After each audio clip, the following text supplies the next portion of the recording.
Your degree was supposed to be your safety net. So why does looking at LinkedIn feel like a horror movie? Another layoff, another restructuring, another AI tool doing someone's job. Let me guess, you've seen the videos. Quit your 9 to 5, escape the matrix. And you're sitting there like, with what money? While your rent is due and your student loans are laughing back at you. Here's the thing that nobody's really telling you about your career right now. It's not about working harder. It's not even about AI replacing you. It's about something way more fundamental people miss completely. And I'll show you what that is in this video. I've been at my company for 3 years, watched 2 rounds of layoffs, saw people who are way more qualified than me get let go. And for months, I was just like frozen and unsure what my next step would be. But then I made a shift and it completely changed how I thought about building a career, not in a follow your passion way, but in a way that actually makes you valuable when everything else feels unstable. And so in this video, I'm breaking down 6 strategies that help me go from anxious and reactive to actually feeling like I have some control over my career path. No quit your job pressure. But before we dive in and you click the like button below, let me know what you think the best piece of career advice is for someone in this job market. And let's start with the biggest trap I see people falling into right now. Across social media, you see all these clickbait pieces of content. Quit your job, escape the matrix. You can get rich quick using a foolproof system, and it takes only an hour a week. But the reality is, these pieces of content, they don't show the reality of entrepreneurship, which is that there are months, especially at the start of your journey, where you have no income, sleepless nights, and stress because you're wondering if this is actually going to work or not. And there is also the reality as well, statistically, that most startups fail within their first few years of business. And it's very much trying to play a good versus evil game. The good is the entrepreneurial life, building up your side hustle and completely leaving your 9 to 5. And the evil is working into a 9 to 5 where you are just working for a fixed income, dead end job, and you're just stuck there for many, many years, etc., etc. So it's a zero-sum game. But the smarter play is that if you are in a 9 to 5 right now, use that as a launch pad and use it as a chance to build steady income and give you an opportunity to experiment. For example, with this YouTube channel, I've been running it for over 2 years, but I've earned nothing from it. But because of the income that I'm getting from my 9 to 5, this covers it, and it's a good experiment for me. And the real fact of the matter is that your job is your investor. You don't have to view it as some zero-sum evil game. And the reality as well is a lot of 9 to 5s, even with the unstable job market today, allow you to create options for yourself where you can pivot or upskill and really build yourself into a really valuable asset to the marketplace. So whilst you're getting paid, build your skills, build your savings, give yourself that cushion that you can experiment and you don't have to quit your job and go straight away into this entrepreneurial hustle. You may be thinking, yeah, well, I don't want to quit my job and start a business yet, but I'm still scared about AI. And I get it, right? I've had this fear ever since it came into play a few years ago as well. Everyone's panicking.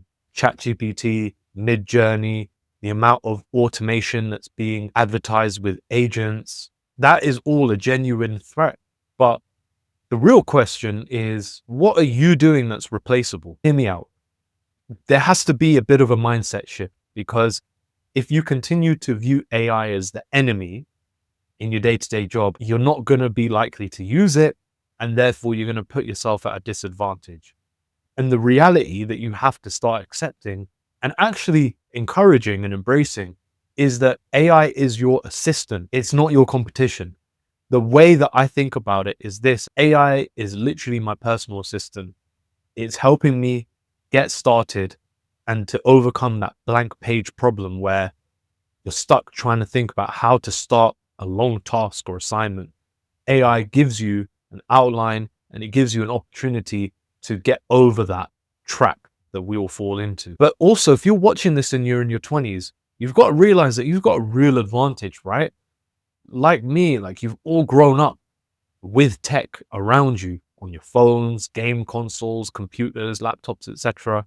For us, we shouldn't really be scared of these tools. We should actually be able to embrace it. There's less opportunity for us to be scared with some of these AI tools, because when I've seen a lot of older people use these AI tools, and I'm not being ageist here at all, I don't want to do that, they find it a little bit harder to get used to it and get the most out of these tools. But for us, the interface is quite similar to what we've dealt with in the past with different applications.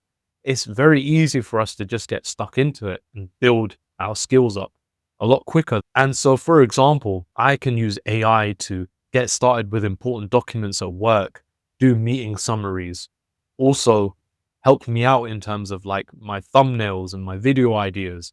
It really can help you compress down on time. And that's probably the biggest benefit, is that we all want to save time on our work, but still have it done in a good, efficient way.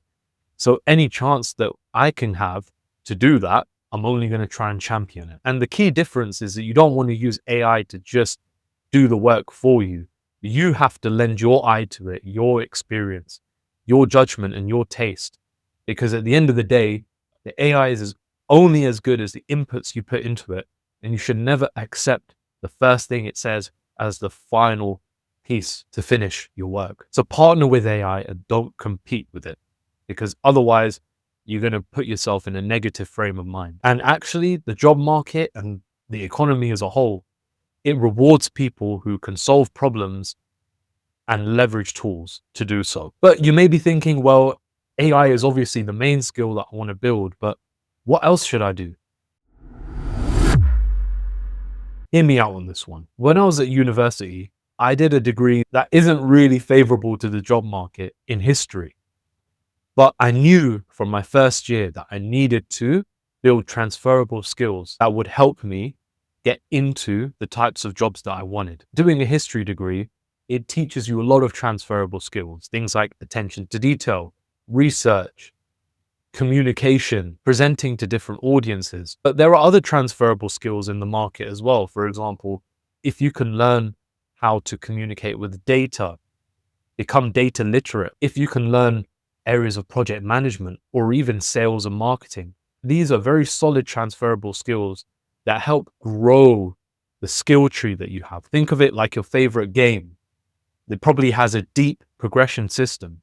Each skill that you builds out another layer in that skill tree. And it's exactly the same in your career. And from a work perspective, ask yourself, if I left this company tomorrow, what skills, what experiences will travel with me? In your current role, you may be presenting to senior leaders, or if you've got a part-time job, you may be talking to customers of different backgrounds. That works anywhere.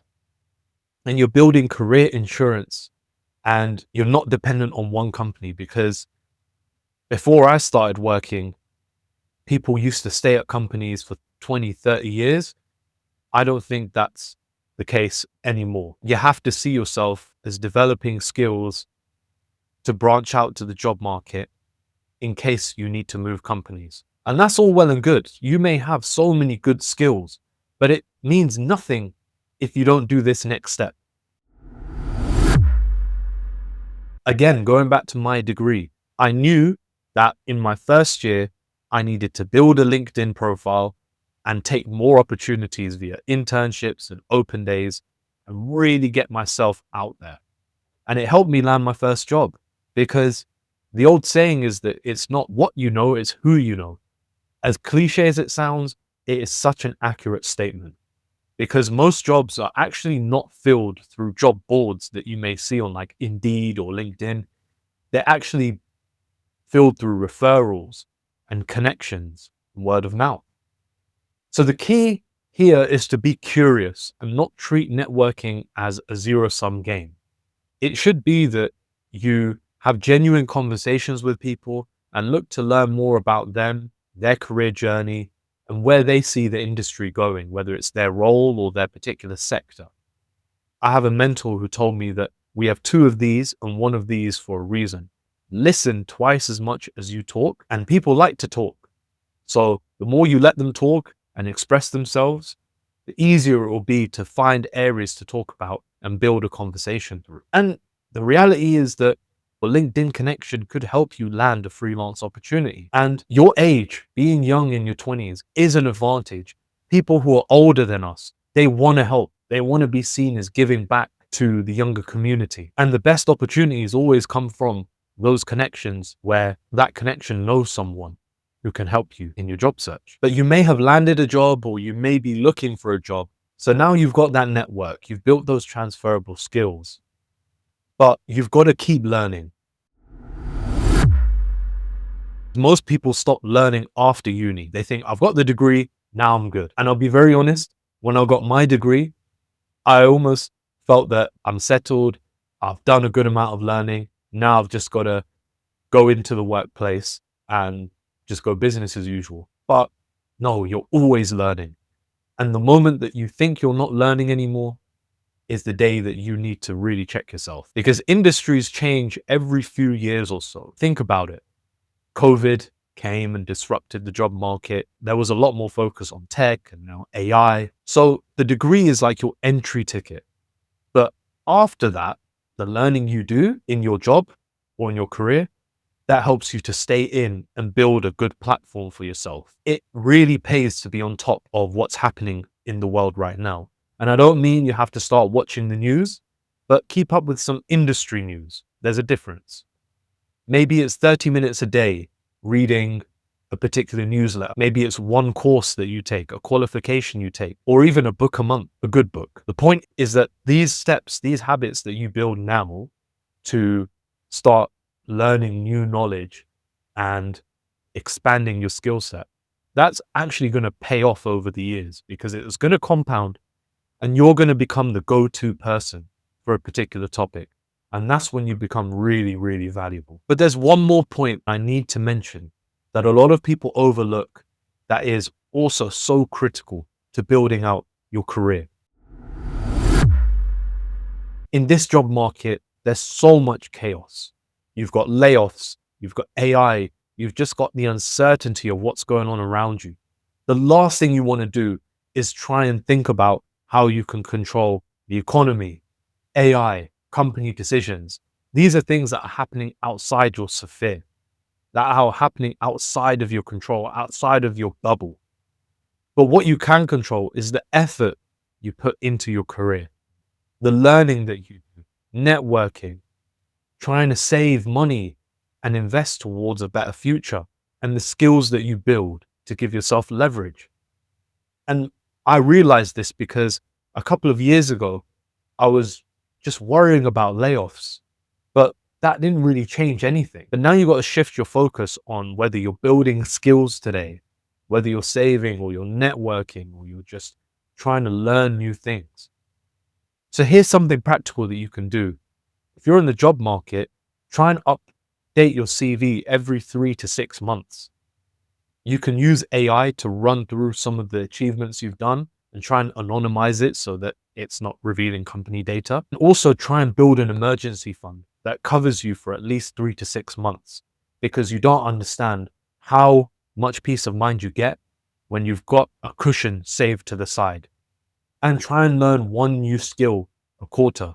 Maybe that's a technical skill like Python or SQL, or maybe it is a soft skill like leadership or communication or data storytelling. Now, confidence comes from preparation, and you cannot guarantee job security, but you will have the foundation to be a little bit more secure in this job market and be able to pivot where you need to. So those are some really important points to really help give you some good career advice, especially in this tricky period and especially for your 20s. But if you want to know some more life lessons that are really important for you to follow, then you're going to want to watch this video right here to learn more.